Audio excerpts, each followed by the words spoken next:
Tired of long waits and rushed care at the ER and urgent care clinic?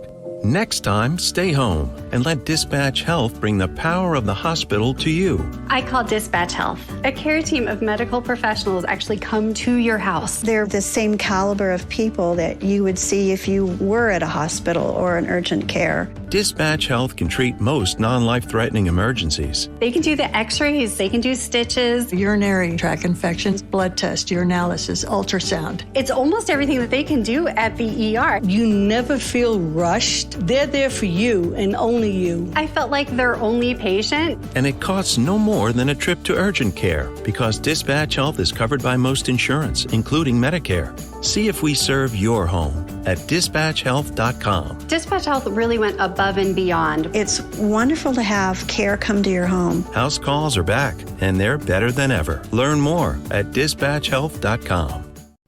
Welcome to the Boneyard with Steve Robertson. As always, I am your good friend and host, Steve Robertson. Here in the final few minutes of Maroon Friday, I celebrated Maroon Friday at Mistletoe Marketplace in Jackson. Would like to thank everybody that came out and bought books and those that just came to say hello and perhaps get a picture and just say how much they appreciate the show or perhaps the books that I've written and the work we do over at genespage.com. You guys are very, very gracious. And you make a young guy from small town South Mississippi feel awfully special for the work that he's done for this Mississippi State fan base. And we're really just getting started, I hope anyway. Very committed to a lot of bigger projects down the road. And a lot of good things have happened here as of late. And I'm very appreciative of that. There's some things that I can't share with you guys just yet. But some cool things are going on.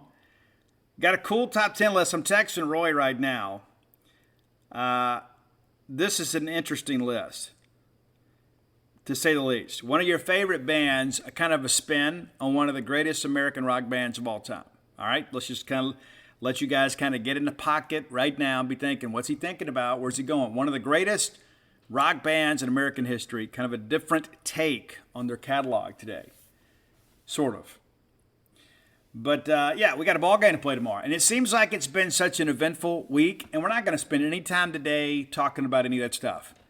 We're going to talk about what's ahead of us. We're going to talk about what's in front of us immediately tomorrow. We're going to play Auburn tomorrow. And I was speaking to the illustrious Hind Dog, my dear friend and compatriot. You know, a lot of our people act like we're playing East Tennessee State tomorrow. We're playing Auburn on Saturday. And by the time many of you listen, it's going to be Saturday. We're playing Auburn. Now, I understand they've had some challenges the last couple of years. They still got some dudes. And we're going to talk about them a little bit later in the show, kind of give you my final thoughts on Auburn. Many of you are on your way driving to Starkville now.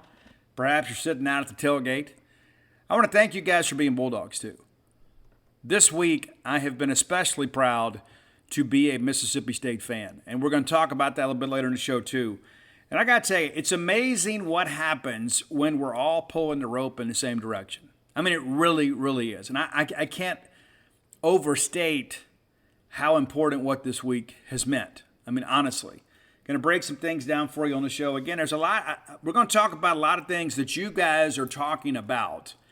And I've had a lot of feedback from people saying, hey, Steve, I don't quite understand this. Could you spend some time on the show talking about this? We're going to do that. We're going to do it. And, you know, that's the thing about this show.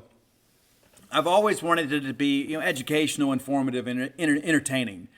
And sometimes we get kind of pause the silliness, right? I know that I can get a little silly at times. We got to pause that and kind of be educational. And we're going to do some of that today. But we're also going to look around the league. And it's a great day of football, some huge games in the SEC. And you always expect that in November. But some big ones that not just impact the SEC, but perhaps the national landscape of college football. I like it when we're involved in those games. We're not, but we're going to take on Auburn. And you guys have heard my preview of Auburn on Wednesday. Again, learned some things, you know, here in the last couple days since we recorded that show, kind of reading up and kind of talking to some people, trading some text messages. I'm going to share some of that with you, too, as we kind of give our final thoughts as we preview tonight's ball game against the Auburn Tigers. And remember, it's Auburn. Even in a down year, Auburn has talent. So we're going to have to bring it. We can't just show up and just think they're going to give it to us. They're not. And Cadillac Williams, of course, a guy that's an Auburn man through and through, he'll have those guys motivated to play. He will, as much as he can. So we're going to break that down later in the show. If you're looking for lunch today, let me encourage you, stop at Bulldog Burger Company. If you're making your way through maybe central Mississippi, you're heading up on 55, stop in there at Lake Harbor Drive and go to the newest location for Bulldog Burger Company. You'll be glad you did. If you're heading down from northeast Mississippi, maybe stop in Tupelo on Gloucester Street and enjoy Bulldog Burger Company. If you're in town and maybe you're not tailgating, Bulldog Burger Company is a place to go for you. Now, if the savvy tailgater maybe ordered ahead, right? But on game day, there's not a better place to go eat in Starkville or on your way to Starkville than Bulldog Burger Company. The kids are going to love it. You're going to love it. Get that great restaurant quality hamburger. You'll be glad you did. And if you're in town, it's going to be a little bit rainy in the afternoon. You can go by and sit on that patio and kind of enjoy some cooler temperatures and be dry and maybe eat outside. And you can be a little more rambunctious outside. You know what I'm saying? Like you can be loud and kind of preview the games and, talk about everything that's going on. Bulldog Burger Company is the place for you. Whether it be a night out with friends or a night out with family, Bulldog Burger Company has the menu and the service to provide you what you need. You can have an adult beverage, watch the games, or perhaps you just want to sit down with the family and break bread. You can do that too. Get the spring rolls as your appetizer. They'll make you and everybody around you better looking. Matter of fact, I encourage you, if you're on your way to Starkville, make Starkville more beautiful by eating the spring rolls on your way here so it has time to kind of take effect. Many of you have already beautiful. I mean, I submit to you that Bulldogs are the most beautiful people in the world. And I think a big part of that is because we do enjoy the spring rolls. Have the pimentology add bacon. It'll put some hair on your chest. Make you feel more like a man, right? And Mom, we hadn't forgot about you either. A lot of options for you to choose from. My daughter-in-law is a big fan of the Mission. That's her favorite burger. When we eat at Bulldog Burger Company when they're in town, she always orders the Mission. Really likes that one. It's a favorite for sure. And get that chocolate shake to go. I am a big proponent of the dessert to go. You'll be glad you did that. You need that palate cleanser anyway. There's no point in showing up on campus and thinking, I got to go to the concession stand and get in the line. Just order that chocolate shake to go about 10 minutes or so before your meal is over. By the time you've settled the check, your chocolate shake is delivered. You can take it with you. How about that? Awesome. Bulldog Burger Company, the place where people go to meet. M-E-A-T. All right, let's look around the Southeastern Conference. As I shared with you, it's a huge weekend. And sometimes I feel like we've been a little bit distracted, and sometimes you got to do that, right? You got to worry about your own stuff, right? That's the reality of it. This week, I feel like this weekend has kind of snuck up on us. And there are some great games on tap in the Southeastern Conference. Let's break them down. I don't think the opening game is one of them. Kentucky is at Missouri. Missouri with the upset last weekend in Columbia, South Carolina. They go and beat South Carolina. The team was flat. Stadium was flat. Players are flat. I think South Carolina ran, 11 offensive plays in the first quarter and a half. Missouri just jumped on South Carolina. And that improving Missouri defense made it stand up. And that was really the issue with Missouri last year. Not that Missouri's a great team this year. But last year, Missouri's defense couldn't stop anybody. But this year, they have been much better. And it's not just South Carolina. I mean, you look at the numbers here, Auburn's not a great offensive team, but they hold them to 17 points. They hold Georgia, the number one team in the country, to 26 and lose by 4. They hold Florida in the swamp to 24 and lose by 7. They hold Vandy to 14, win that game. I mean, that's not a huge accomplishment, but still, you kind of get my point. And then they go into South Carolina and hold the number 25 team in the country to 10 points. So this is an improving defense. I think this could be a sneaky good game.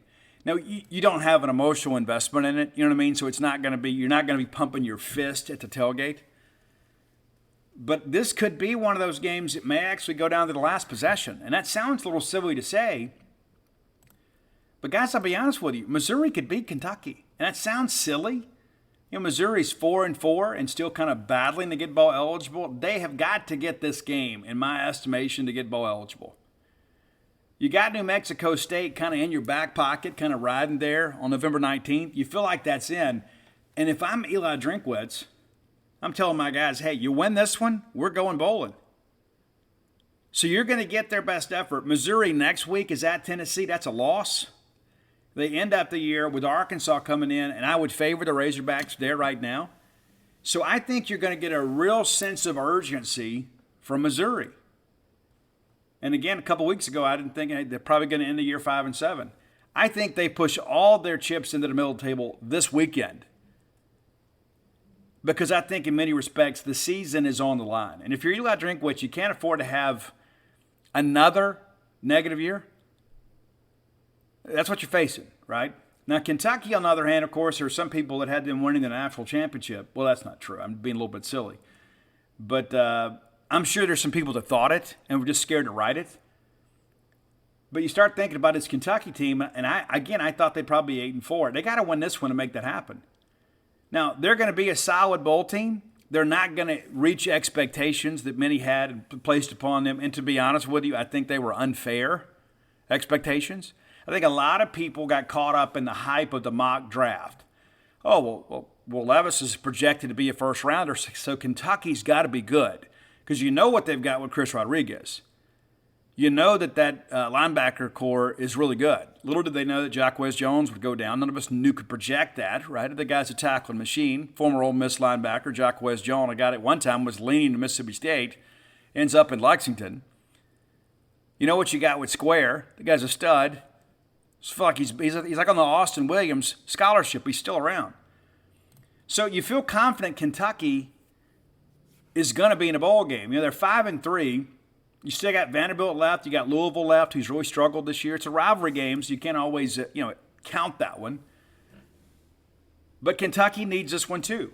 Now, could Kentucky afford to lose this game and still get in the bowl? Yes, they can. But they still got Georgia lurking on November 19th. And I think there's nobody right now in the country, save a few Homer Wildcat fans, that would pick Kentucky to beat Georgia, even though that game's in Lexington. So there's some added importance on this game. I really think you're going to see both teams come out and play hard. I really do. And Kentucky got absolutely smashed last weekend.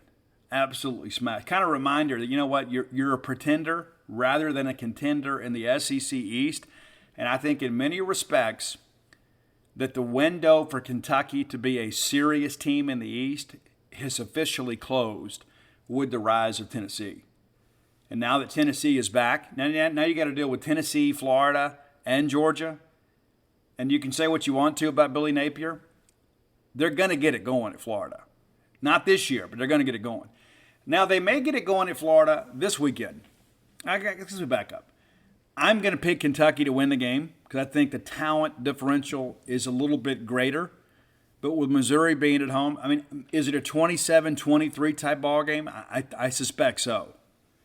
I don't think it's going to turn into a shootout, but I do think it's going to be a very competitive game. And again, it's 11 a.m. on the SEC Network.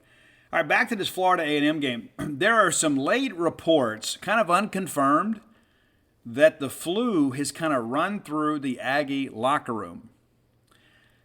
Now, I have picked A&M to win this game. But if those reports are correct, that A&M is dealing with an outbreak of influenza, all bets are off. Florida, of course, got talent, not really showing it this year. And again, it's year one. You can't be critical of Bill Napier right now. I know a lot of people, you want to jump on that because you're not used to seeing Florida at 4-4. My honest opinion is when people say, what happened to Florida? What happened to Florida? I think Dan Mullen's attitude towards recruiting happened to Florida. You won big the early couple years, right? You did. You kind of got things going. And I think it's one of those things, too, where Dan was playing with somebody else, with Will Muschamp's players, right? I think we all look at it that way, right? I think we should. But I think what's happened is some lazy recruiting has come home to roost in Gainesville. And I think, and that's not saying anything that Florida fans aren't really saying among themselves. They kind of recognize, hey, this isn't going to go the way we hope here.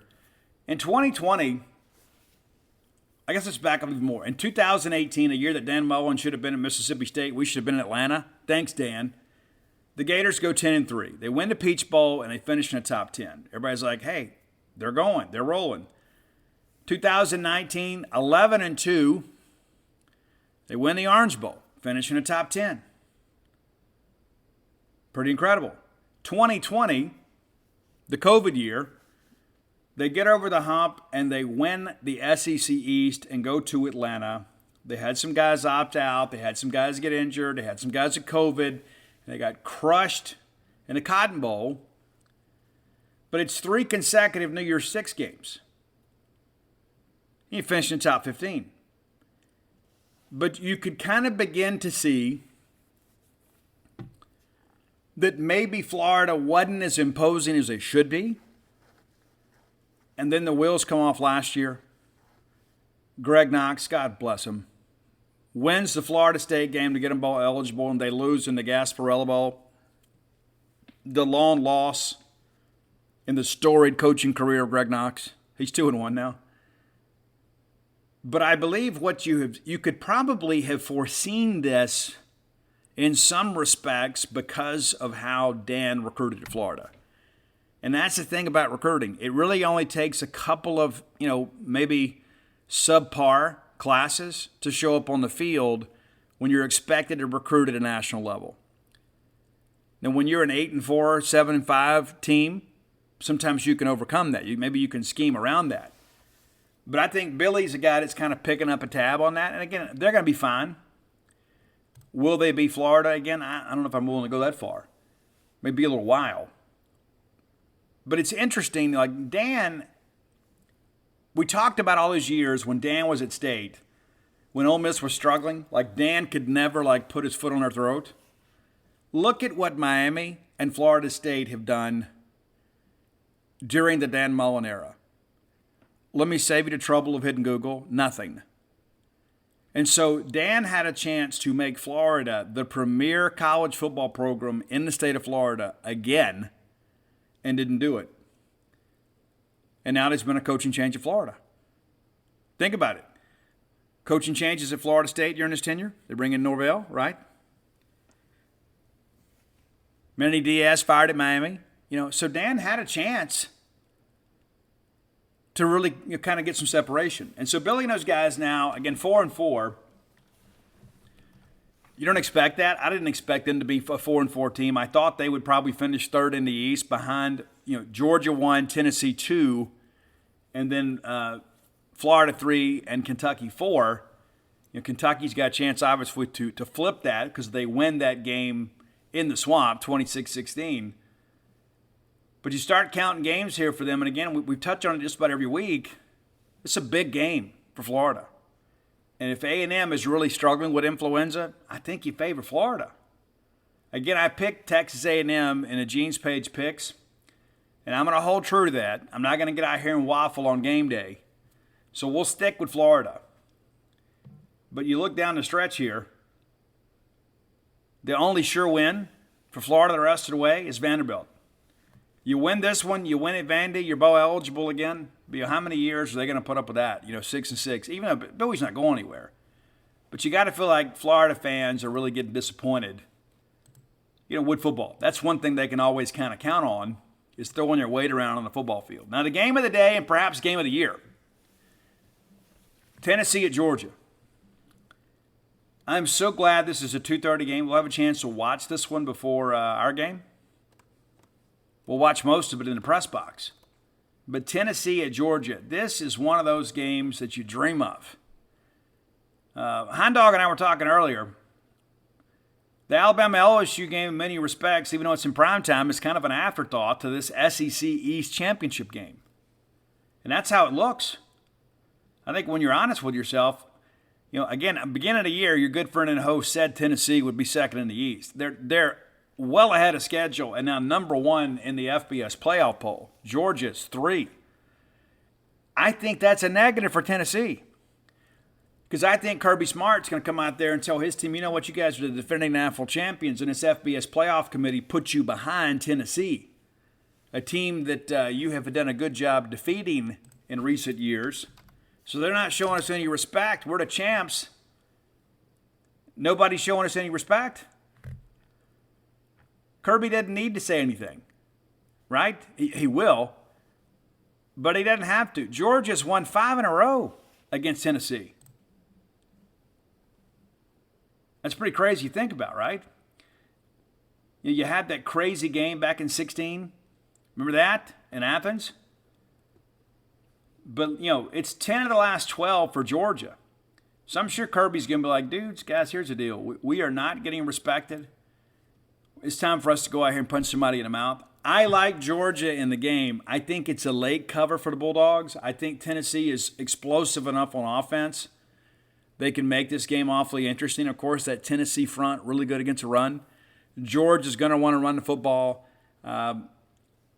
Stetson's going to have to go make some plays. And I don't know if you saw this thing. I want to comment on this, too. You saw this thing where somebody leaked out the check, saying he left a $10 tip on like a $180 check.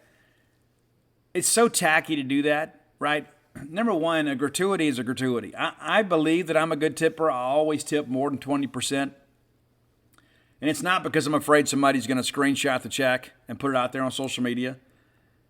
But it's so tacky to do that. How do I know the service wasn't bad? How do I know that the server didn't have a bad attitude? How do I know the server didn't keep the drinks filled?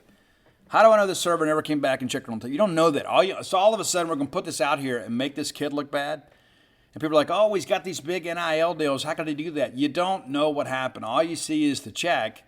And you don't know if maybe perhaps it was a big check and everybody else picked up. And Stetson tells the group, hey, you guys maybe throw in some cash for the tip here. You don't know. So you don't get the proper context. The whole thing is stupid. But I think this is a guy, too, that will probably come out ready to play. There were so many people that doubted that kid. He wanted him to the national championship. Again, a chance to kind of prove that you're the man. So I like Georgia late, but, man, I expect this to be a great game. I know you guys do as well.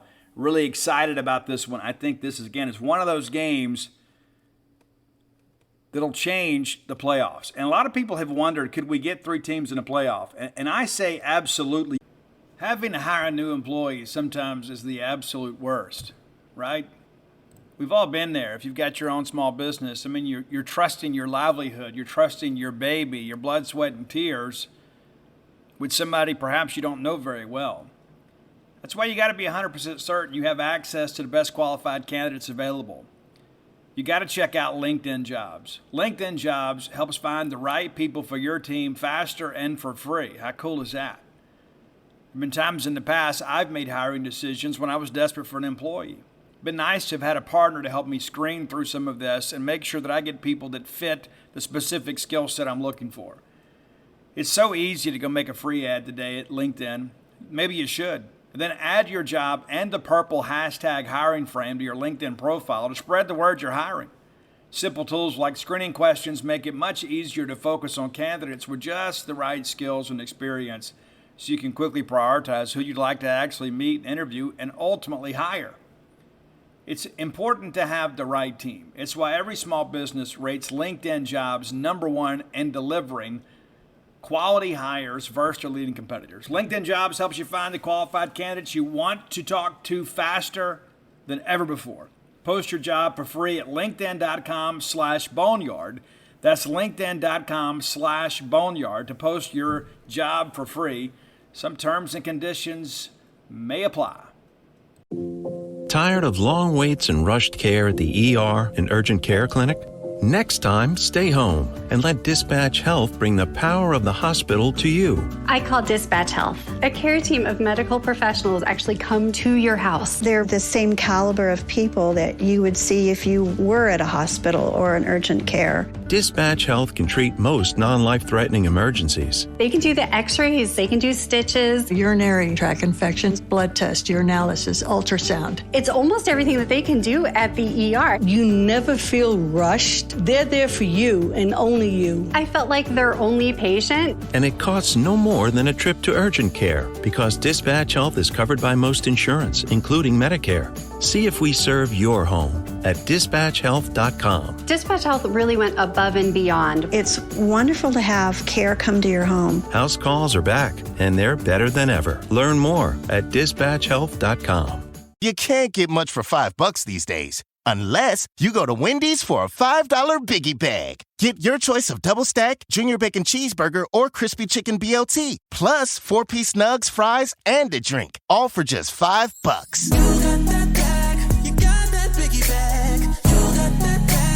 That was smooth, wasn't it? That's how you're going to feel when you get that Biggie Bag at Wendy's. U.S. price and participation may vary. Includes 4-piece nuggets, small soft drink, and small fry. Prices may be higher in Alaska and Hawaii. You can. Tennessee loses this game and then wins out. Tennessee's in a playoff. How do you keep a one-loss Tennessee out of the playoff? Let's say Georgia wins the East, Alabama wins the West, and let's say Alabama beats Georgia in Atlanta. Well, how do you keep a one-loss Alabama team that wins the SEC out of the playoff? Well, you can't. Well, how do you leave the number one? The Georgia Bulldogs, the defending national champions with one loss, out of the playoff? Well, you can't. And then how do you leave Tennessee out? So, yeah, you could have 3 one-loss teams. Again, there's some moving parts to that, but it's not unrealistic in any respect to think that Alabama's going to win the SEC. They absolutely could. Now, if Georgia beats them in Atlanta, then I think all bets are off for Alabama. And then you get Georgia and Tennessee in. And some have suggested, well, how do you get in the playoff and compete for a national championship when you didn't win your own conference? Well, not all conferences are equal. So, yes, you could absolutely have 3 SEC teams in the playoffs. Absolutely. I'd love to see it, to be quite honest with you. All right, Liberty at Arkansas. Now, you guys know my history with Hugh Freeze. But anybody that would suggest that Hugh Freeze is not a good football coach is being disingenuous. That was all the joke, when he got hired he's a women's basketball coach, that kind of stuff.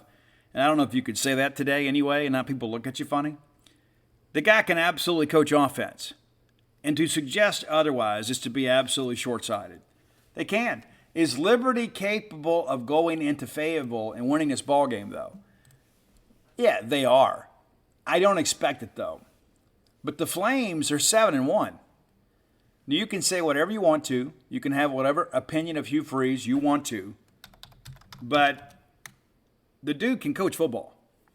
He absolutely can. And I think the fact that he's doing it at Liberty kind of validates him even more as a coach. And again, Hound-Dog and I, sometimes I think I should bring Hound-Dog on the show. And like I've joked with him before. I said, we just ought to do a show talking about college football as a whole. Not just me and her talking about it, but we had some really good conversations, and he makes a lot of good points. But he made a great point last night as I was talking to him on my way home from Mistletoe Marketplace. The guy's won at Lambeth. He's won at Arkansas State. He's won at Ole Miss. Now he's won at Liberty. I mean, how many places does he have to win for people to say, hey, the guy's a great coach? Does he make it back to the Power 5? I doubt it. And certainly not in the SEC. But, let's look at the 3 years he's been there. Of course, Turner Gill was there for several years. And listen, they weren't a bad program. You hear people talk about, it's not like Hugh Freeze walked into a situation where they just weren't a good program. They absolutely were a good program. They were getting ready to make the jump to FBS. But, they were a winning program under Turner Gill. And Hugh Freeze takes over after year 1. In FBS as an independent. They're not in a conference, and so that's one of the things too. Familiarity makes it more difficult because year to year you kind of learn to play against each other. But year 1 for Freeze 8-5, then 10-1, and then 8-5 last year. They're 7-1 right now. And again, it's not a great schedule, but they win at Southern Miss, a game that Southern Miss fans will tell you they should have won. They beat UAB. They lose by 1 point at Wake Forest. Guys, Hugh Freeze and these guys are a field goal away from being undefeated and possibly sneaking into the New Year's Six. They still can. They beat Joe Moorhead and Akron 21-12. They win at Old Dominion 38-24. They win at UMass, blowout there 42-24. Nearly got upset by Gardner-Webb, but they won. And then they beat BYU to death, 41-14. And that's a team that Arkansas had good success against too. So this is a real challenge, and I'm sure Freeze is sitting there telling his guys, hey, listen, These are program-defining type moments. And I will give Hugh Freeze a lot of credit, despite the man's personal failings. This is a guy that instills confidence in his teams. You go back and think about that 2014 team that beat Alabama. Even if that game was in Oxford, Ole Miss shouldn't have won that game. They shouldn't have. They did. And I think a big part of it is Hugh Freeze convinced Ole Miss, you're just as good as these guys. Well, the next year, they got to go to Tuscaloosa. And you know Nick Saban and Alabama had that game circled on the schedule. You know they did. And Chad Kelly goes in there, and it's just like the Mad Bomber. And, of course, they had that crazy deflection that goes for a touchdown, should have been picked. But Hugh Freeze and his teams not scared to go play big competition. Arkansas and Sam Pittman, those guys, have looked a lot different with a healthy KJ Jefferson. I still think State beats them. I don't think we're a good matchup for them with their problems in the secondary. I like Arkansas to win this game because I think in the end that the talent differential will make the difference. And it's tough to play at Razorback Stadium. It truly is. But this could be interesting. I think Arkansas has a good chance to win out, but I will not be surprised if Hugh Freeze and Liberty can win the game, though I did pick Arkansas to win and cover. That's going to be played opposite the CBS game. You almost wish it wasn't. Okay, Alabama's at LSU. Now, who had LSU playing in a potential SEC West defining game November 4th? You didn't. Or November 5th, excuse me. You didn't. A lot of people left the Tigers, left for dead and buried. And now Alabama, of course, has got a loss. The winner of this game takes control of the West. Of course, there's still the issue of Ole Miss that is playing well, right? But LSU already holds a tiebreaker. And then Ole Miss still has to defeat Alabama. And Alabama, by their token, they still got a tough game too against Ole Miss. So LSU wins this game. Alabama has 2 losses, and LSU has a tiebreaker over Ole Miss. But it would make for a very interesting November, right, with LSU and Ole Miss tied. Probably the tidiest thing for everybody to happen on our side of the fence is for Alabama to beat Ole Miss and give them 2 losses. But then you start thinking about this whole thing with LSU. LSU beats Alabama. As inconsistent as LSU has been at times, do you really count on LSU winning out? Let's be honest with ourselves, they should. If they can navigate through this thing with Alabama, they should. But you got a big road trip next week into Arkansas, a team that beat you last year. That's far from a given. UAB at LSU, that's a win. That's also an SEC, not a non-SEC game. Then you go to A&M, and based on what we've seen from A&M, I don't think you would see A&M give LSU a game. They've been there before, though.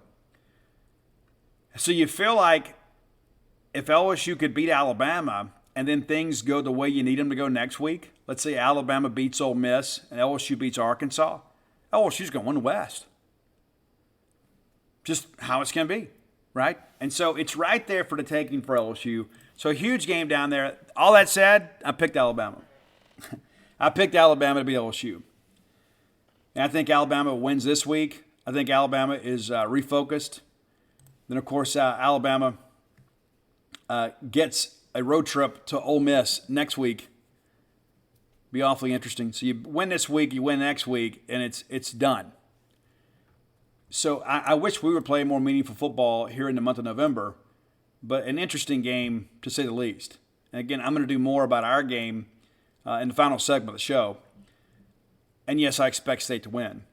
South Carolina is at Vanderbilt. Again, this is an interesting game because of what happened last year. Vanderbilt should have won the game. South Carolina had to come from behind to beat Vanderbilt in Columbia. And there's a lot of discussion, about Shane and those guys have got to be more consistent. They will be bowl eligible. I don't think there's any question about it. I think they'll beat Vanderbilt, but I think this is probably their last chance to get bowl eligible. You got to win this one, and I believe they will. Even though it's on the road in Nashville, there is no home field advantage in Nashville, really in any sport now, especially since they've changed the configuration of the basketball court. Because next week they go to the Swamp, then they host Tennessee, then they go to Clemson. They're likely going to finish the season on a 3-game losing streak. I mean, I wouldn't completely count out a win at Florida. But their best chance to win and get bowl eligible is this weekend. And I think Shane and those guys take advantage of that. So your winners, if I'm going to run it down right now. I'm going Kentucky. I'm going to stick with A&M, but I'm worried about these flu reports. I'm not going to lie about it. Georgia, Arkansas, Alabama, Mississippi State, South Carolina. So kind of a mixed bag of road teams and home teams this weekend. And again, further preview of the Alabama-Mississippi State game in the final segment of the show.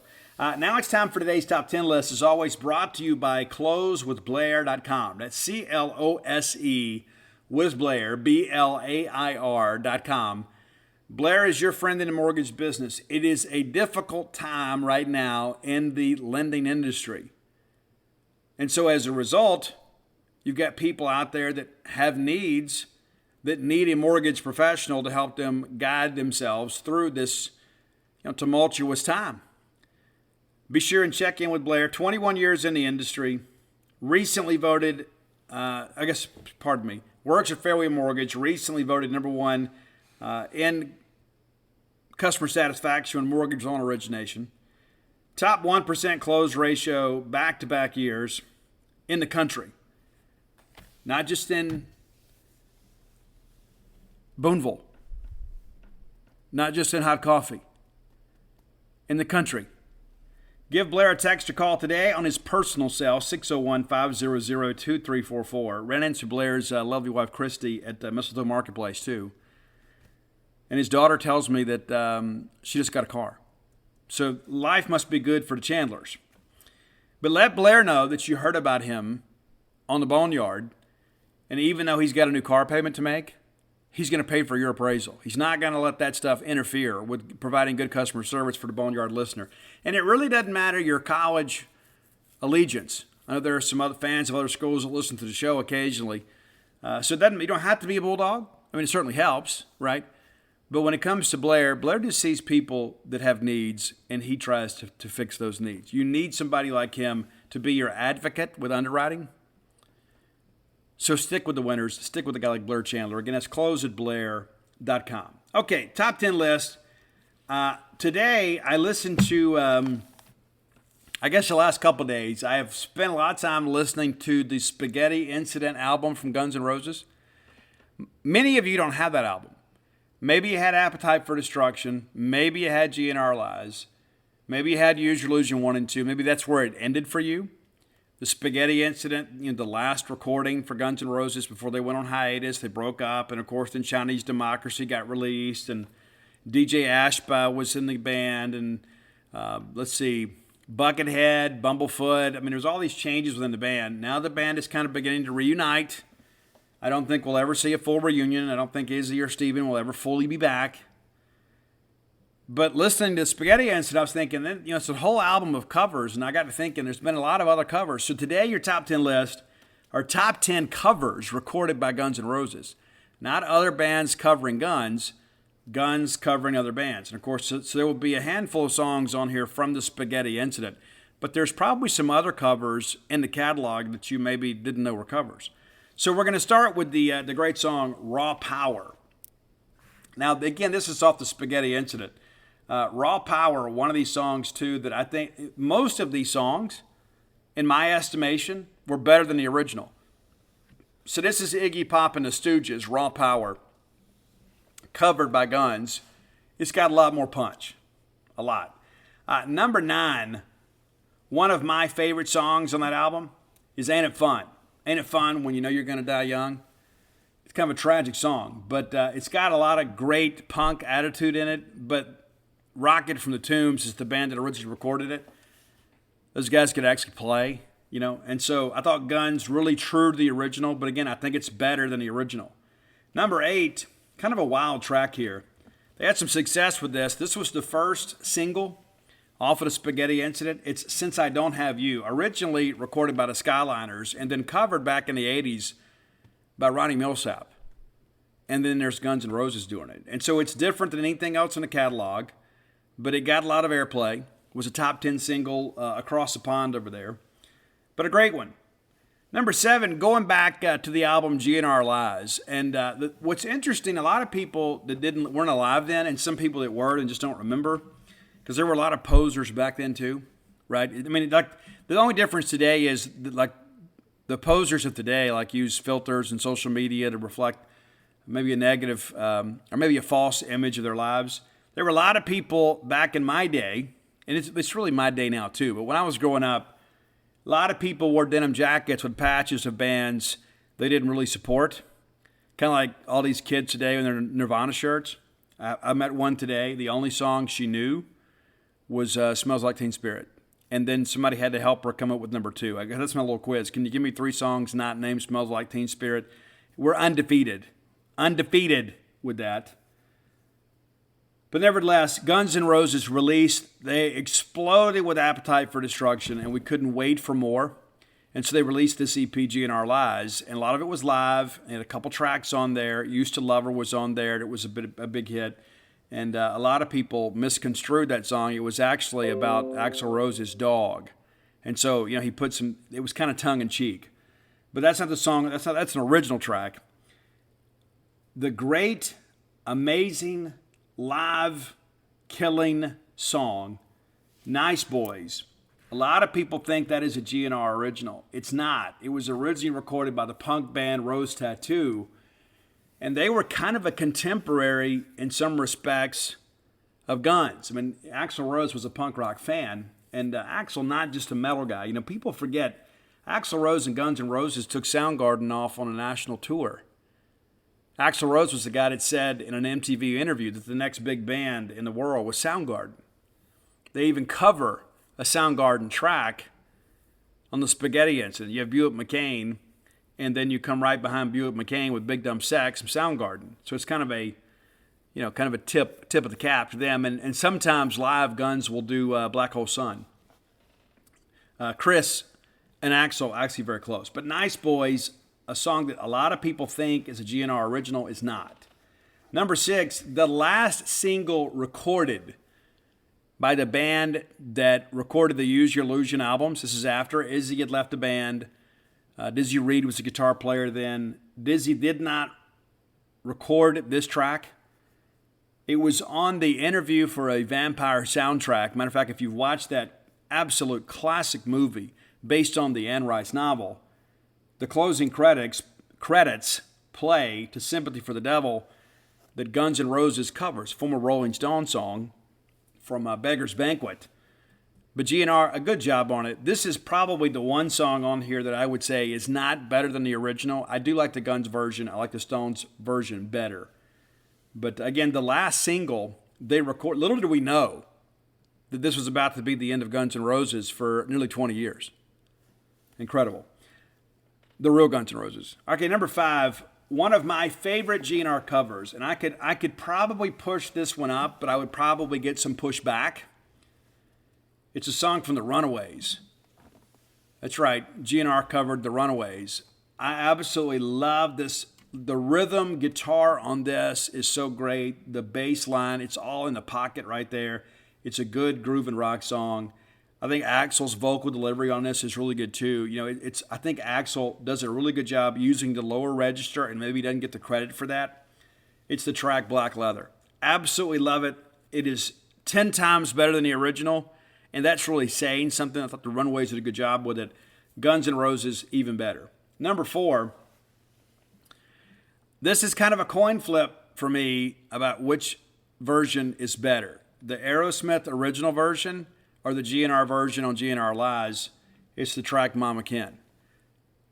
Today, I'm going with the GNR version. I'm a big Aerosmith fan too, but I could see it going either way. I love the Aerosmith version, but I like the attitude and the live performance of Guns N' Roses on Mama Ken. And Axl, a huge Steven Tyler fan. And aren't we all? Number 3. Now, the original on this track is an absolute classic. Like some of the Spaghetti Incident songs, they kind of dug them up. It's just songs that they dug that maybe didn't have a lot of national acclaim. This is a song that was huge and in many respects probably the signature song for the great band Nazareth. But I think Guns N' Roses' version is much better. It's Hair of the Dog.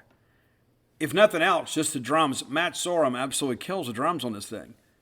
It's incredible. I think there's a little more attitude in the chorus. But Hair of the Dog is one of those songs of defiance. It's a song that means a lot to me, whether it's Guns singing it, whether it's Nazareth singing it. Matter of fact, if you ever look at my Facebook page, when it says, how do you pronounce your name? It says Hair of the Dog. All right, number 2, another one. I love the original version. I like the Guns N' Roses version better. I don't think there was a band that was better suited to cover this song than Guns N' Roses. And that is the Wings classic, Live and Let Die.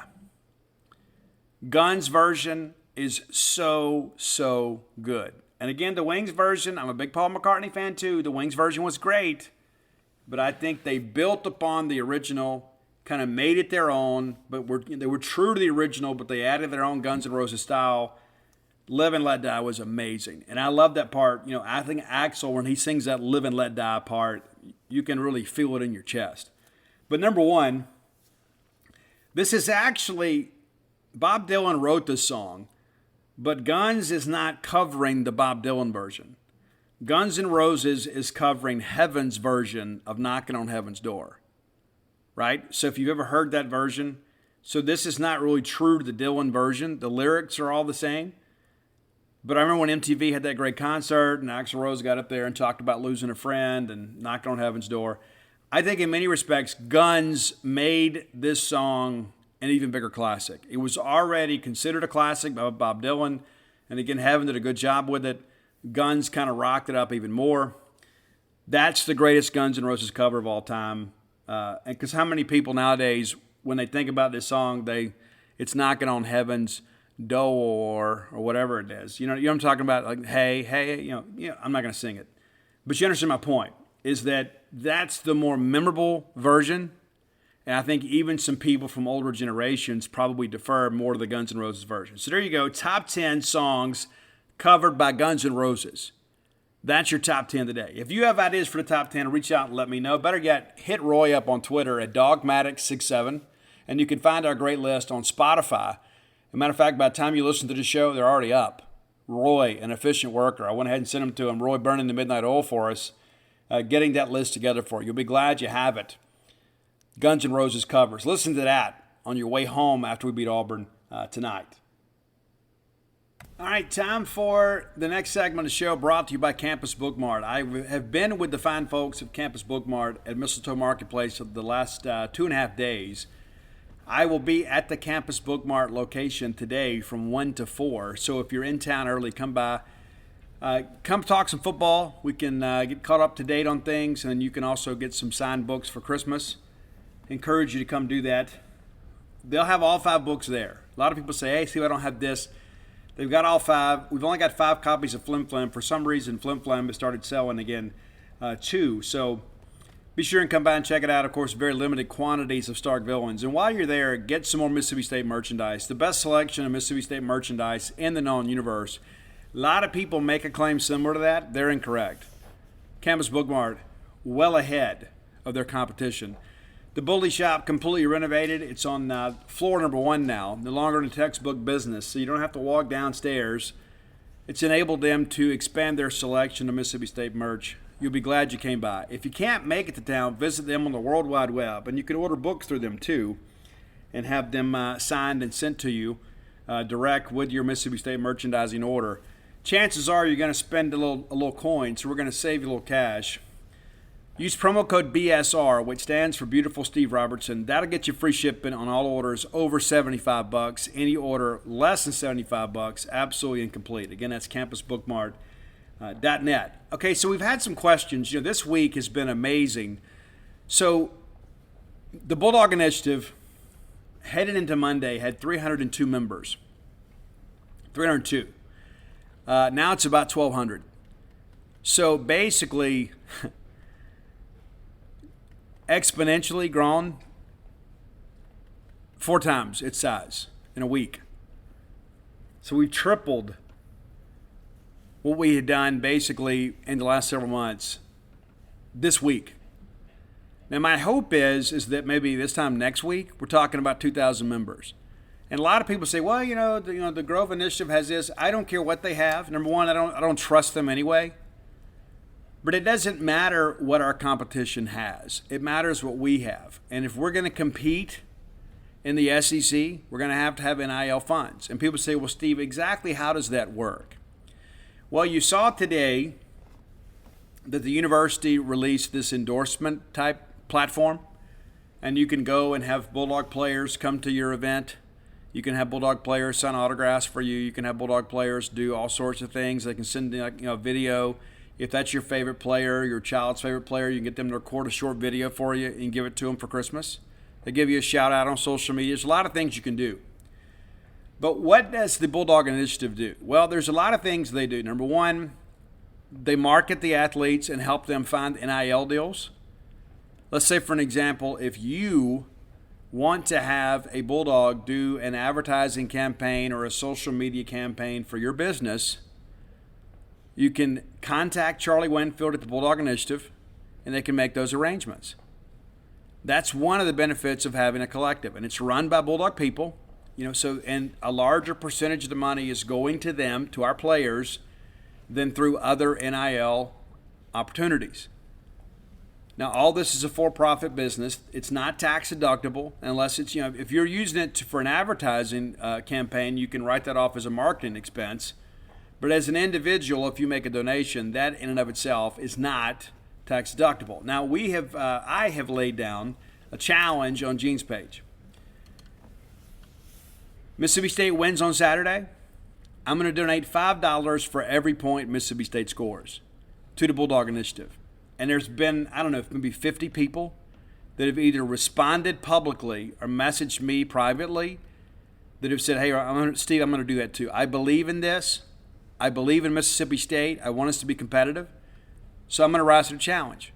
And maybe I can't do a monthly donation, but I can do a one-time donation. So I'm going to honor that challenge. And we'll probably do it again for the Egg Bowl. But $5 for every point scored against Auburn and a Bulldog win, right? And I might even reconsider it no matter what we do. Just do it.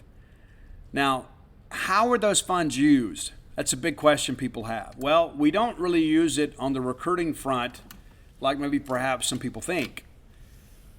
Now, the state of Mississippi allows us to have NIL deals for commitments, but not necessarily in hopes of getting an NIL deal from a collective. So there is a little gray area there, and Charlie, being an attorney, is navigating through that legally to ensure that Mississippi State is in compliance with NIL legislation and state laws. How that money can be used, too, for current players is very important. We think about players opting out for bowl games. Last year, Charles Cross did, Martin Emerson did. Both were expected to command high draft picks. They did.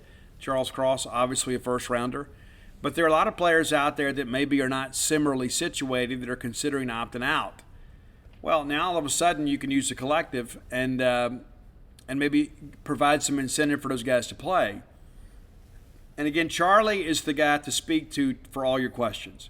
While I am a partner with the collective, I believe in what Charlie's doing.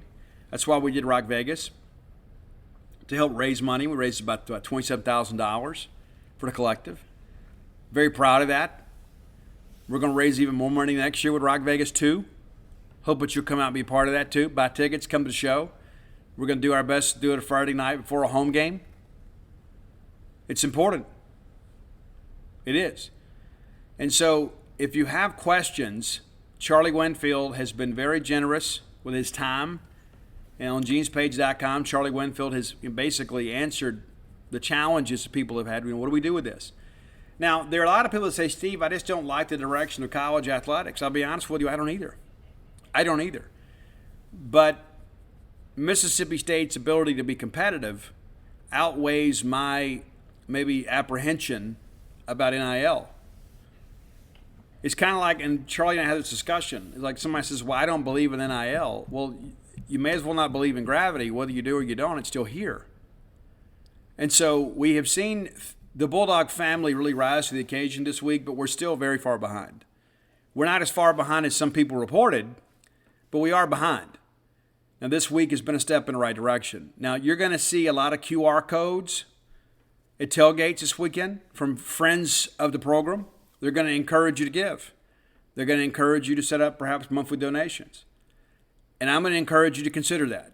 I'm not going to think any less of you if you don't, but I'm going to think a little bit more of you if you do, right? So let's get behind this. And what's been amazing, pardon me, is so many people that maybe have varying opinions about Mike Leach or varying opinions about our athletic department. You said, you know what? I see the value in this. I understand the urgency in this. And so I'm going to jump on board with this. Now, there are a couple things that I want to share too, because I want to make sure the record is clear. A lot of people have said, well, why all of a sudden is the university getting behind this? Well, it's only been about 10 days since the university could legally do this. And some would say, well, we should have done more. You know what? Maybe we should have.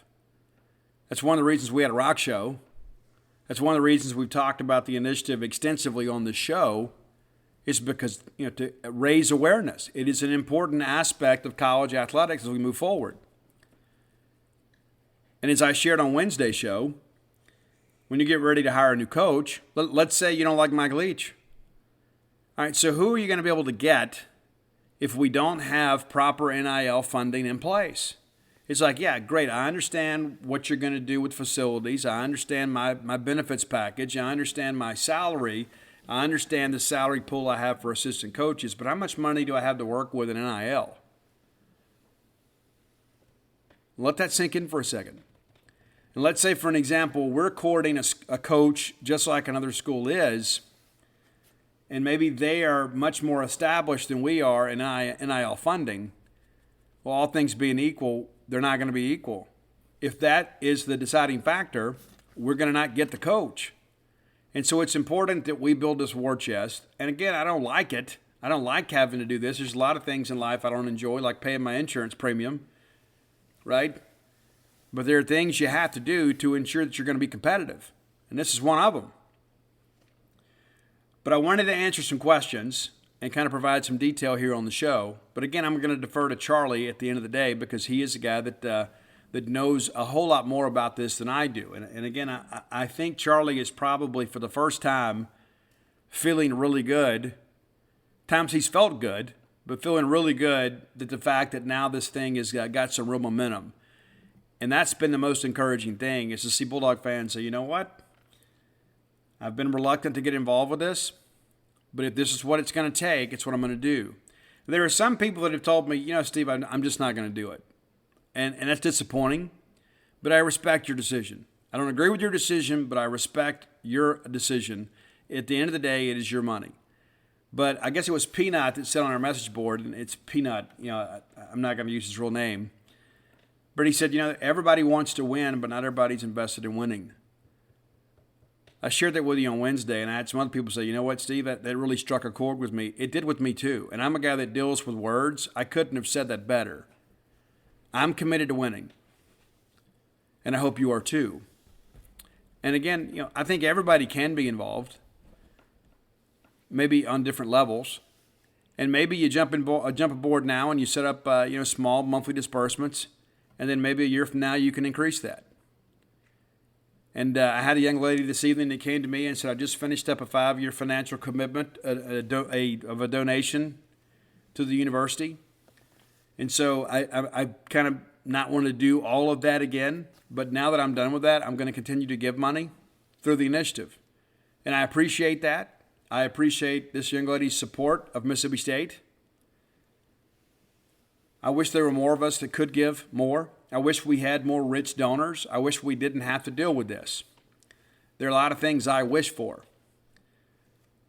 I wish that all of our NFL players would be involved in this. We've got some, but I wish we had them all. I wish Darius Slay, Fletcher Cox, and others would say, you know what, hey, I've got to find a way to make this happen. Here's the deal, too. You don't want to completely forget about the Bulldog Club either. So this is kind of in addition to that.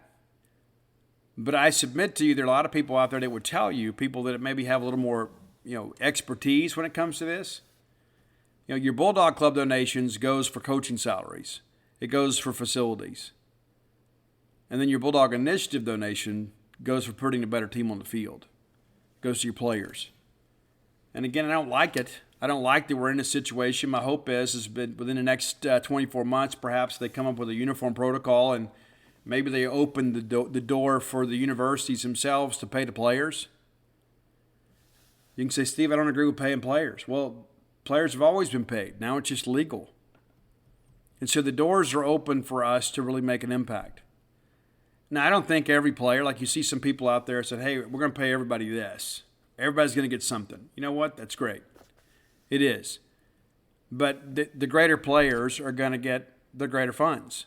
And that's how life works, right? I mean, the more talented people among us get paid the most. You can look at it all across sports. Again, I don't like the direction college athletics are heading. And I think at some point they're going to get their arms around this. But until they do, we got to tread water and kind of help do it ourselves. So that's a little bit of a summation on that. So go to bulldoginitiative.com if you need information. And if I didn't fully answer your questions, Charlie Winfield will. Be patient with them. He's being, as you can imagine, with 900 new donors, there's a lot of questions, a lot of emails. And a lot of people are like, hey, this is really the first time I've looked into this. I didn't know what it all meant. And so I want to get involved and I got questions. And so it's important that you ask those questions. But I can assure you this is legitimate. This is something that is endorsed by your university. It's not just some third-party deal where, we're all just giving money and it's never going to go into the hands of our student athletes. It absolutely is. And I would encourage you too. Maybe if you've got maybe you got a birthday party coming up, or you've got an event. Maybe you're trying to get people to get the door swinging. Maybe you're a new business. I encourage you to perhaps set up an appearance, to have them come sign some autographs for you or something like that. People can come meet some of your favorite players. That's an important aspect of it too. But there's a lot of ways that you can help. There's a lot of ways that you can get some benefit from this. But more importantly, so can Mississippi State. And I know we all love Mississippi State. Whether you agree with the NIL legislation or not, I encourage you to consider being a part of this. All right, final segment of the show brought to you by our friends at Portico. We've talked about Portico several times, and I don't think we make it to 90 minutes tonight because I'm really, really tired. And I got to get up early, and then we got a ball game to cover tomorrow night, so I'm going to enjoy watching some football. But Portico, Brooks Bryan, our friend, your friend, Starkville's friend, Mississippi State friend, Brooks Bryan, is part of a great group of individuals bringing this wonderful residential development to Starkville. Very easy to get to. You turn off 82 onto 12. The very first right is Pat Station Road through the four-way stop. Boom, there it is, Portico on the right. Give yourself a self-guided tour. Go by and check it out. You can start with a 2-bedroom, 2-bath home, go all the way up to a 4-bedroom, 4-bath home. And if you need a custom build, they can help you with that too. Phase 1's completely sold out. Phase 2 under construction. I believe 10 houses have already begun construction on. About half of those are sold. You can still pick out a lot and pick out a house plan. Or maybe let them know it's like, hey, I need this, got to have that. They can accommodate you. It's important to understand this is not like a cookie-cutter type neighborhood. And if you see a house plan you really like, like, hey, I want my house to look like that, they can do that too. You're not going to be stuck in a place you don't like. Give Brooks a call or text today at 601-416-8075. Again, that's 601-416-8075. Okay, let's talk about game day. Now, the weather situation appears to be improving. Now, there was some discussion, people, it's going to be a wet one, and I submit to you that the putting the 10-day forecast on our phones has really kind of been the ruin of society in many respects, because now everybody's an amateur meteorologist. But it is supposed to rain much of the morning and into the early afternoon. There was some talk yesterday that maybe perhaps it would go into game time. That is no longer in the forecast. So we're expected to get a thunderstorm around 7 a.m. and then kind of a light rain in the afternoon. And then the rain should stop, according to the app, around 3. So by the time we get ready to kick off a football game, the rain should be gone. It is going to be in the mid-60s. Later in the ball game, there is a chance of rain around 9 o'clock. And the way that this thing changes, you just never know. Hopefully, we've already got the game in hand then. So I would encourage you to maybe dress a little bit warmer. and bring some rain gear just in case. Chance for some wet weather late in the ball game, but it does appear there is a window for us to get the majority of the game in before those rain possibilities become a reality. So, should be a good game for us. Should have an opportunity to do some cool things. Should be a chance for us to win a ball game. Now, let's talk a little bit about what's going to happen at Auburn. Now, you know Brian Harson's gone. Their offensive coordinator is gone, so play calling may be a bit of an adventure. Now, I watched Cole Kubelik's interview with the SEC Network, and I agree with him. And Cole, of course, a former Auburn offensive lineman. This is a guy that understands football. I agree with most of his observations. You've got an offensive line coach, Will Friend, that's going to be calling plays. I don't know what his play calling responsibilities have been throughout his career. Absolutely no idea what he has done. But Will Friend is a guy that's been around the Southeastern Conference for a long time. You get an offensive line coach, and again, he's a co-offensive coordinator. He is a guy from Mississippi, originally from Philadelphia, Mississippi. So one of our own, in many respects. He married Carrie Moon from Pleasant Grove, Alabama. I think that's right. But nevertheless, this is a guy that has been around football for a long time. Yeah, Pleasant Grove, Alabama. So, Will Friend going to be calling plays. Offensive line coaches like to run block, and Auburn has had some issues protecting a quarterback this year.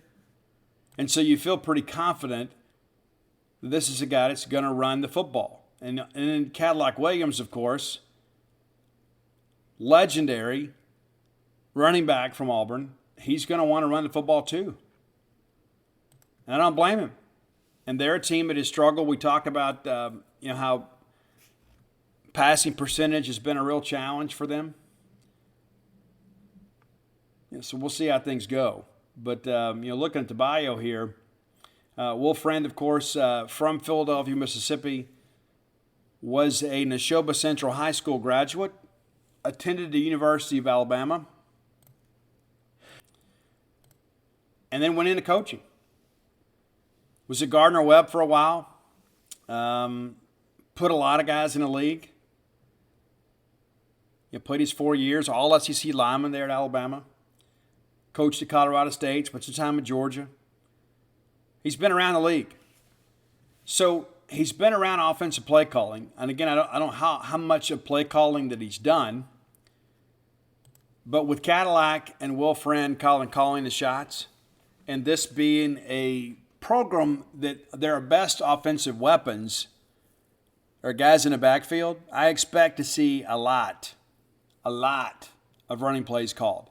I also expect Auburn to be pretty loose. They got nothing to lose. They don't have to play for their coach anymore. He's gone.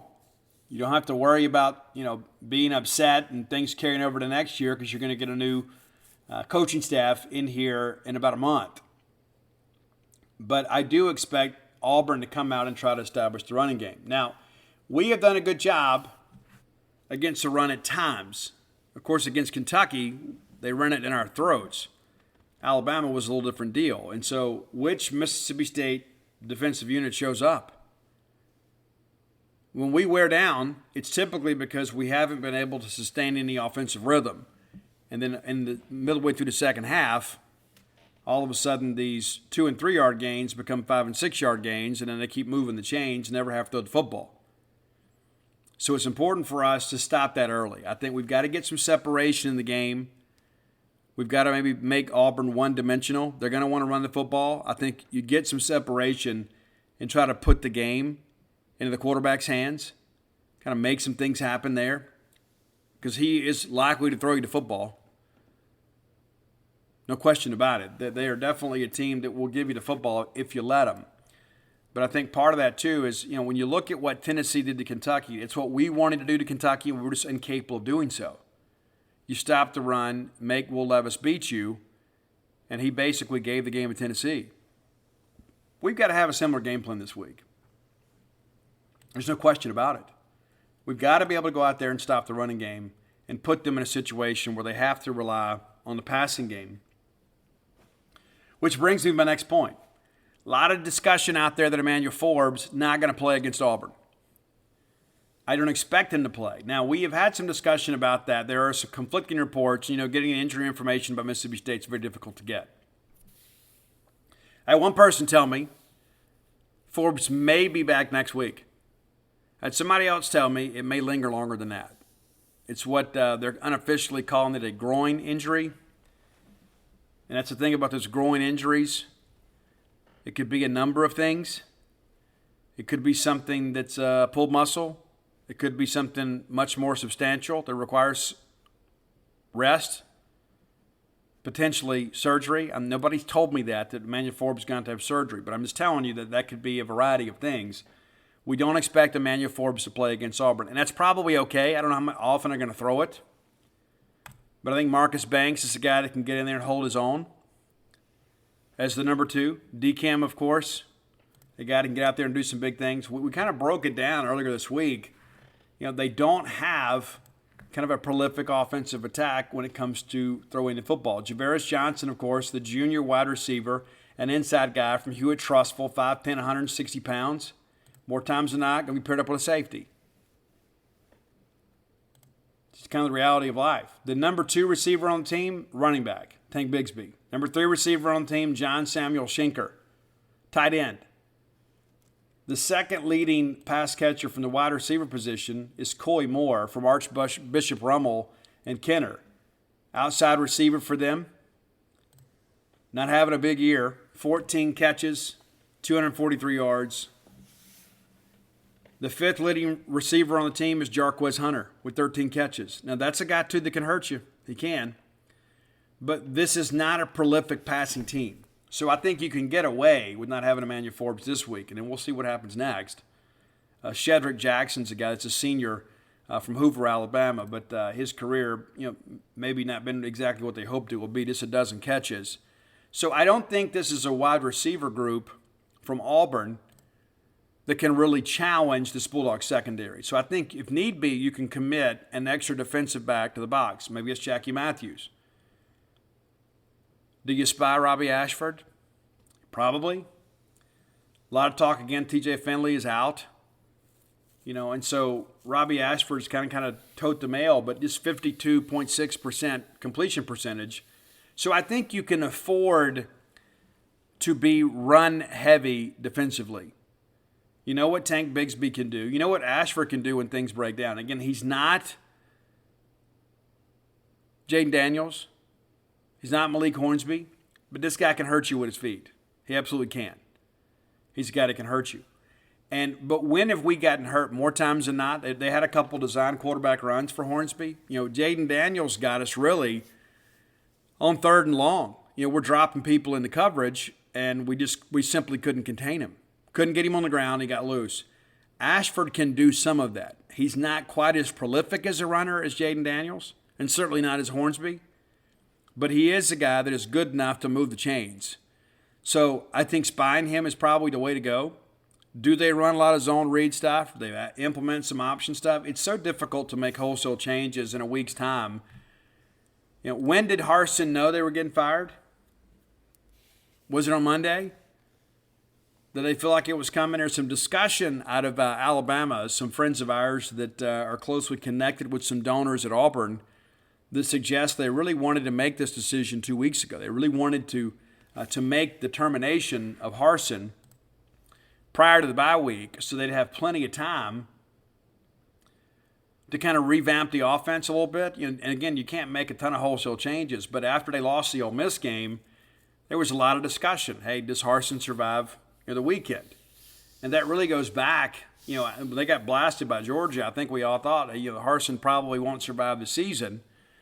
There was a part of me at times I thought, you know what, if you're not going to make a decision or you're not going to make a coaching change until you hire an AD, maybe you just let him ride it out. But I think that the thought process is the only way we can jumpstart this season is to have a coaching change. We've lost 4 games in a row. We're 3-5.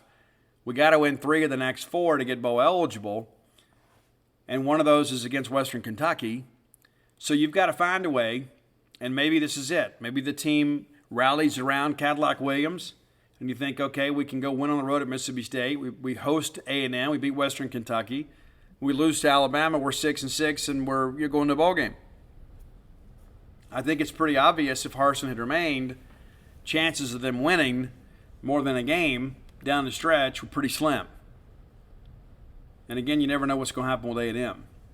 But this is an Auburn team that has really struggled to run football. So it's important to kind of understand that. Now, the rest of the injury report for State appears to be pretty good. Now, of course, we're getting all this unofficially. I'm told Jaden Crumberty looked good in practice, looked to be a difference maker against the run. That's important for State, too, especially against a run-heavy team. Now, I think it's good to have some measured expectations of Jaden Crumberty. I don't think you expect him to come out here and just be a world beater. But to get a guy with his ability back and have him healthy is huge. Is he 100%? Don't know about that. Not sure he's in football shape, but he has been practicing the last couple of weeks, and Paul Jones made an observation and posted on our message board that he did see Jaden in full pads this week post-practice. So we do expect Crumberty to make his 2022 debut, as I shared on Bo Bounds Show earlier this week. We expect that to happen. LaQuinton Sharp, expected to be full go. Is he 100%? Not sure about that. I was told he could have played against Alabama if we absolutely had to have him. But we didn't travel with him. We felt like, you know what, let's give him the Alabama week and give him the bye week to heal and get better. That's important. Dylan Johnson, also available. And again, I think you take a measured approach with him when it comes to expectations. I think Woody Marks is probably the guy that maybe is the leading ground gainer and probably the guy that gets the most rushing attempts, probably the greatest number of touches among our running backs. And that's good for it. Woody Marks is a great player. He is. He really is. An explosive player. He's really improved during his 2 years here at Mississippi State. Simeon Price played pretty well against Alabama without Dylan Johnson. And so I think you can afford to maybe run Dylan a little bit. And Dylan is without a doubt your best running back when it comes to pass pro. And so maybe you see Dylan out there in those situations. Maybe he catches a pass. And I think he's a guy, too. He's such a competitor. He gets a little, trade pain a little bit out there. Gets a couple of hits. I think he'll be good to go. But I don't think he's the guy that's going to touch the football, 15, 20 times. But I do expect him to play. So you get those guys back, and then you think, okay, we're going to be full strength, and we find out Forbes going to miss at least this week. At least, and I stress that, at least this week. It could turn into more. At this point, we don't know for sure, but we do not expect him to play against Auburn. But outside of that, appears that the Bulldogs are in good shape. And we need them to be. Need this November to be one to remember for sure. We need to go at least 3-1 this month. 2-2, while that gets you a 7-5 season, I don't think that people are going to be happy with a 7-5 season, even if you get a bowl win. You can argue, well, we're okay, we had some challenges, but honestly, we really haven't had a lot of injuries this year. So you can't point to that and say, well, that's kind of slowed us down. For the most part, we've been a healthy team. And I give, number one, just a lot of good fortune with that. But also, too, I think Tyson and the group done a good job kind of helping this team prepare for the rigors of SEC play. But that's part of the deal. Absolutely part of the deal. So I expect State to come out and win this football game. I do expect State to come out and try to establish the running game. We saw State run the football with some success against Alabama, and then Alabama changed their front and kind of took it away from us. Mike Leach said, it was there early on. They took it. And here's where I think things are different, right? We ran the football successfully early on against LSU. We ran the football successfully early on against Alabama. And then their defense, when they committed another player to the box, all of a sudden, instead of you having a light box to run against, you've got a heavy box to run against. So you have to throw the football, but they were able to match up outside. The talent differential between their defensive backs, our receivers, favored them. I don't think that's the case with Auburn. I don't think Auburn has the ability to really match up with State on the outside. So if they commit a safety or they bring a four-man front out there, that's one less guy in the secondary, and I think they're going to struggle to stop the forward pass. Now, I do expect to see a lot of pressure from Auburn. Even though Auburn has not done a great job rushing the passer, I think they're going to commit more guys to the pass rush and try to move Will Rogers off his spot. I think that's where having LaQuinton Sharp back is good, because you kind of get back to the front you had that was so successful against A&M and Arkansas and the first half against Kentucky. You start having to move some guys around, things have gotten a little bit dicier. But again, State has done a pretty good job protecting the passer. Even against Alabama, you gave up 3 sacks in the game, and 2 of those just were on. We just completely whiffed. We had running back completely whiff on one on a blitz right up the middle. I mean, you get a little chip there, it's probably a different play. But I expect to see Auburn come after us and try to move the line of scrimmage. And I wouldn't be surprised to see them change their front up a little bit just to kind of give us a different look. But I do think this is a team, number one, that has struggled to rush the passer. They have struggled to stop the run.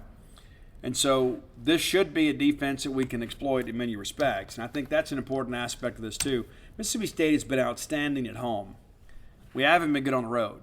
But if we can find a way, I think, to get some separation early and then put Auburn in a kind of a decision-making process about, okay, we're going to have to maybe abandon a run to kind of keep pace here. I don't think Auburn can win a shootout. I think Auburn is a team that really needs this to be a game in the 20s, if not lower. What's interesting, too, in looking at the standings here, because they provide a lot of information here, Vanderbilt has scored 213 points this year. Missouri and Kentucky, 191. Not great. Not great. Auburn has scored 183. The only team that has scored less points than Auburn is Texas A&M at 181. They played the same number of games. So this is a team that is really not putting the football in the end zone. And you look up there next to those, both of those teams have lost 4 games in a row. When you can't score, it's tough to win. One of the differences between A&M and Auburn is defensively, A&M has been much better in scoring defense. Auburn has allowed the second highest point total in the SEC West, 239 points. Arkansas is the only team that's allowed more points, 255. And it's a team Mississippi State defeated too. So State has defeated A&M, who's at the bottom of the standings, about to play Auburn. We beat Arkansas. So you have a chance here, again, for State to really kind of take a step forward here, right, and kind of put themselves in real good position here to potentially finish 4th in the conference. I think 5th is probably reasonable, but 4th is there for the taking. State's just got to find a way to take care of business. They need a little help along the way too, because you got Ole Miss is right there at 3rd, and I do think Arkansas is going to get hot. But State and Arkansas right now both 2 and 3 in the conference. Ole Miss 2 games ahead in the standings, and Ole Miss is going to have to earn it down the stretch. And the schedule really doesn't favor Ole Miss. It does favor Arkansas. So again, I think State will safely finish ahead of Auburn and A&M in the final standings, and you're kind of jockeying for position here with Ole Miss and Arkansas. And again, you need some help to catch Ole Miss. And of course, you could put a loss on them and put a win on your own win column in the Egg Bowl. So it's one game at a time, but your Bulldogs should be able to win this game. I like State to win. I like State to cover. I do think the weather helps Mississippi State. But, we talk about, we had the rain and mist against Memphis, and State still put up a ton of points.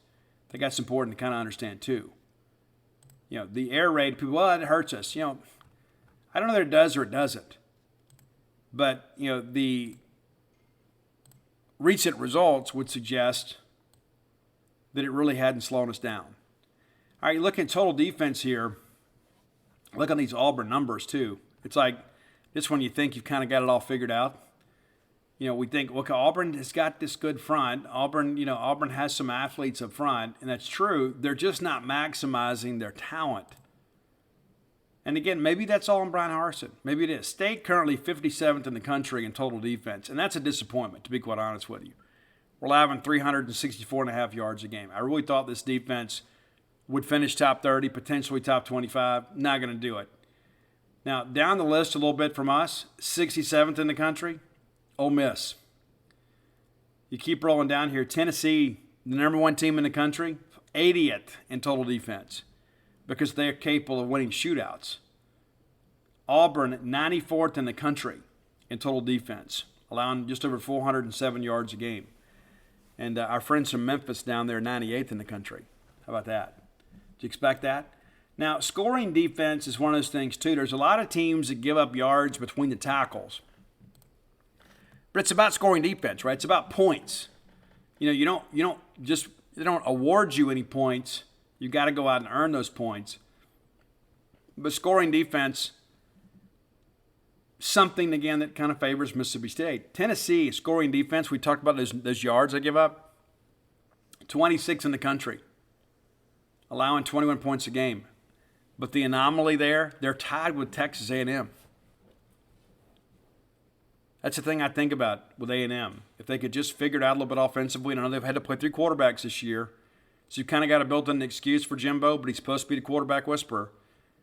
LSU right there at 28. It's a team we've already played. Our friends at Liberty play Arkansas this weekend, and granted, it's not a great schedule. They got a couple Power 5 opponents left to play, but Liberty, 31st in the country. Ole Miss, 35th in the country in scoring defense. Mississippi State down at 48. Not bad, not great. Could be better. And hopefully down the stretch here, we continue to climb in that statistic. Auburn, though, much different situation here when it comes to scoring defense. And again, we've got a big enough sample size right now. You look at this and you begin to realize, okay, you know, some of these teams are not great. Arkansas, 113th in the country. I suspect that number will climb too in the weeks ahead, just because of the fact that I think they will likely be favored in nearly every game they play down the stretch. Auburn, our friends at Auburn, 95th in the country. Tied with Florida, allowing 29.88 points per game. So giving up right at 30, and then, you know, scoring right at 21. And so you look at that, it's a 9-point differential. You throw in the 3-point home field advantage, that puts you right there at your line. The line, I guess, is around 12.5. I like State to cover in this ball game. I really do. I think this is a game, number one, that the team is going to be very fired up to play. I think that's an important aspect of it too. I think, you know, not playing for 2 weeks kind of lends itself to you having a little more urgency. I know that Dr. Keenum met with the team earlier this week, kind of addressed some things, some kind of comings and goings, and told everybody, hey, you don't worry about the athletic director situation. I'll handle that. You guys go worry about the season. Take care of your academics. Be ready to go. Be ready to go play football at a high level. Let's go beat Auburn, right? And we're going to throw the football around. And I think we'll come out, and I think we're going to establish the running game to kind of open up the pass. And that's the thing, too. When they commit another defensive back or another able-bodied defender into the box, you got to be able to take advantage. I don't know if they ever go to man-to-man coverage. I don't know if they will. But I think you got to put them in a situation they have to consider that, because I think if they sit back and let you run the football, which has been a real challenge for them this year, stopping the run, I think it allows State to kind of do whatever we want to do. That's an important aspect of this, is we've got to dictate terms to them. When you go back and think about that Kentucky game, we played Kentucky's game. Now this Auburn team, you know, passed defensively, passed defensing. Maybe I can get that out. They have actually been pretty good against the pass, but the number is really kind of an anomaly. They're 26 in the country against the pass, but that's because people have not thrown the football against them. They haven't had to, because they've been so successful running the football on this Auburn defense. And so if you're Mike Leach, I think that's what you have to look at. Is, okay, what are they willing to give us? It's got to be rushing. I don't know if you've checked out the numbers. Auburn's 127th in the country in rush defense. The only 4 teams behind them are Hawaii, Charlotte, Colorado, Louisiana Tech. But Auburn is allowing 213 yards a game on the ground, which lends itself to thinking that, hey, our running back should have a good day, whether it be running the football or catching the football out in the flats. This Auburn front has some real ability. Derek Hall is a guy that's having an all-SEC caliber year. I don't think he makes first team, but that guy's going to be motivated to come in here and play in his home state. Going to have he grew up around a lot of Bulldog fans. He's going to want to have bragging rights. I just don't think Auburn has enough pieces to put this thing together. But if Mike Leach is smart, and he is, Mike Leach will come out there and try to establish the running game first. And I think a lot of that's Woody Marks. I think a lot of that is Simeon Price. And I think some of that's going to be Dylan Johnson. I think you run them out of what they want to do. Now, again, they may come up there and load the box and have a heavy box. And listen, we're not going to come out there in a jumbo set. We're not going to do that. That's not what we do. We have an answer for that. We just got to be able to pass protect. And again, this is an Auburn team that has struggled with the quarterback on the ground. So we need our offensive line to play at the level it did against Arkansas and Texas A&M. And I don't think there's any reason we shouldn't. I think when you look at the intangibles, when you look at what Auburn's situation is, I mean, like if the shoe was on the other foot, and we had fired our coach and our play caller, and we had our running backs coach, let's say we had Boobie Dixon coaching the team, right? We'd say, you know what? They'll be fired up and ready to go. But emotion only gets you so far when it comes to college football. You've got to be able to execute. You've got to be able to implement a game plan, and that's difficult to do. Now, I'm sure they have pared some things down and said, hey, here's what we're going to do. We're going to be aggressive, but at the same time, too, we're going to be measured in these pressures, too, because we don't want to have bust. But Auburn's 75th in the country in sacks. 75th. Just 2 a game. I submit to you, if we give up 2 or less sacks in this game, that we're going to win the game rather handily. I just don't know that Auburn is a team that's capable of really influencing Will Rogers maybe the way they need to. I just don't think there are enough pieces in that secondary and certainly in that linebacker core to really make you change what you want to do. So, again, I have State winning the game and covering. I hope that you guys will be here and enjoy that game with us. We're going to go ahead and wrap it up. We did make the 90-minute mark. I did find a late second win there. I'm going to go get into bed, get a few hours sleep, and we'll look forward to seeing you guys at Davis Wade Stadium. Again, I'll be at Campus Bookmart 1 to 4 today.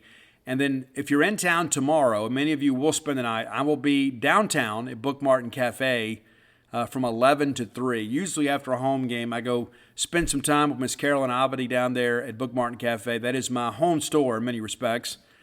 So I'll be there with them for the Christmas open house. It's not just me, though. It is an author event. I believe, let me see here. I think I've got the list here. Let me give you the list here of the authors that'll be there, because, again, it's not just me. So here it is, the 12 authors of Christmas. And here are some names that you may know. Danny Arnold, Alan Baswell, Scott Hendricks, Joe Lee, and Joe has a new book out. I haven't read it yet, but Joe's got a new book out. Chris Lee, that's T.K. Lee, the poet from MUW, very, very talented guy. Mark Lehman, Eve Lundy Lewis, Pete Melby, Elliot Parker, myself, Gary Smith, and then the ultra-talented Wyatt Waters will be there signing his watercolor calendars for next year. So that's a great opportunity for you to come get some great Christmas gifts for the people in your life. And, of course, Bookmart and Cafe, too, has a lot of merchandising that's not just books. You can pick up some Mississippi State merch while you're there. And just incredible service. Miss Carolyn Abadi, just absolutely one of the nicest people that you'll ever meet. I'll be back with her. Let me think here. So I think my next event, I'm just pulling this off the top of my head here. My next event, once we get through this weekend, we'll have a busy weekend next weekend. We are at Maroon & Company. I've got it right here. So we're at Maroon & Company Friday, November 11th from 2 to 5. I will immediately leave there and go downtown to the Unwind event at Bookmart and Cafe. Saturday, before the Georgia game, I will be at the Lodge from 1:30 to 4. And then Tuesday, if you're a member of the 120 Club, Tuesday the 15th, I will be with you guys there. And then Thursday, November 17th, I'll be at the Starkville Touchdown Club. So a busy stretch here for your good friend and host. Here is the holiday sweeps season is here. If you can't make an event and you still want to buy some books, you can go to dogpilethebook.com. All of my sports books available there. And again, we're dangerously low on inventory with Stark Villains. And it's not just at the warehouse through the publisher, but in stores too. I think at Mistletoe, if you're going to Mistletoe tomorrow, you can still find signed books. I think there are 2 copies of Stark Villains left. I think that's all they have left. So dangerously low on Stark Villains and really low on Alpha Dogs, but still some stock available, and you can order from the publisher at dogpilethebook.com. Get signed copies of Flim Flam, Alpha Dogs, Stark Villains, and Dogpile, which we're selling a bunch of those. And then Bloomsville Leander are always available through Amazon.com, BarnesandNoble.com, BooksMillion.com, or through your local bookstore. It's wonderful. Stark Villains gear, it's time to start thinking about that too. Stark Villains gear available through StarkVillains.com. Get a t-shirt, a hoodie, whatever you need, you can get it. And a couple of you have hit me up to see if we were going to do Stark Villains thongs. No, we're not. I was just joking about that. I don't know that it would fit anyway. But thank you for your interest in expanding the merchandising empire. So be sure and check it out. And thank you guys so much for your support of genespage.com. And I can't say enough. This grassroots efforts of NIL support started on our message board. I didn't start it. I don't claim ownership of it, but I absolutely support it. And it's been so wonderful to see people that are kind of allies today that maybe weren't 2 weeks ago. You know, maybe we didn't share the same opinions, but right now everybody's thinking, you know what, this is time for the Mississippi State family to come together, and let's just kind of join forces. We'll get back to arguing later, but right now we feel like in some way we're kind of in crisis, and so we're going to unite as a fan base to support the institution that we love so much. And that is so incredibly rewarding. And I'm so incredibly grateful that our membership is really kind of pushing this thing along. And so you're probably going to have some people show up at your tailgate kind of barking at you about Bulldog Initiative. And chances are there are people from Gene's Page that are part of our True Maroon community over there. Thank you guys so much, and God bless you all. Until next time, let's all live our lives in a way we make more friends than enemies, and people can see a difference in the way we live. Dan, so glad we were able to meet today. Thanks for coming over. Whoa, what's that? Pretty awesome, right? It's my new FlexiSpot E7 Pro Plus standing desk. Goes from sitting to standing with the push of a button. You know, I've been thinking about getting a desk like that. I have back pain from being in a chair all day, but I feel like they're either cheap and flimsy or crazy expensive. That's why I went with FlexiSpot. This desk is super sturdy, but totally affordable. The base is made of automotive-grade carbon steel. Sit on it. Oh, okay. Hey, this is cool. All right, I want in on one of these. Where do I find FlexiSpot? Just go to their website, FlexiSpot.com, and go right now because they're giving an extra $80 off their already low prices. Go to FlexiSpot.com and use code 80OFF to get an extra $80 off the E7 Pro Plus standing desk, backed by an industry-leading 15-year warranty. Don't wait. This special offer will not last long. Go to FlexiSpot.com and use code 80OFF. That's FLEXISPOT.com. Go to FlexiSpot.com now. With Black Friday savings at the Home Depot, you can get top brand laundry sets with the latest tech to tackle any mess you might face this holiday, like automatic fabric and load size detection for spills of any size, from cookies and milk on your favorite holiday sweater to the toddler of the house discovering just how fun cranberry sauce can be. Make more magic this holiday season. Let your new appliances handle the mess. Shop Black Friday savings and get up to 30% off, plus instantly save up to $750 on select LG laundry sets at the Home Depot. How doers get more done. Offer valid November 2nd through 30th. U.S. only. See store or online for details.